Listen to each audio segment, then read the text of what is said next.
alue ja kuntavaalit 25 ulkomainonta Riihimäen kaupungin alueella. Päätänetä alue ja kuntavaalien 25 ulkomainontaa toteutetaan seuraavasti. Riihimäen kaupunki asettaa käyttöön 7 kohteeseen vaalimainosvälineen, jossa kumpakin vaalijan kohden yksi mainospaikka jokaista ehdokkaita asettavaa ryhmän kohteelle. Karttalinkki, josta näkyy vaalimainospaikat ja asemakaavan alueen rajat. http://kartta.riihimäki.fi. Mainosvälineiden kustannuksista vastaa Riihimäen kaupunki. Keikoin mainostamien ryhmien itse kustannuksilla on rakittava taustavenyt.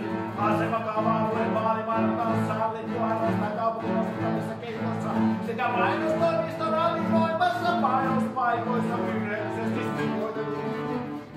Vaalimainokset poistetaan kaupungin toimesta mainostajan kustannuksella tietenkin.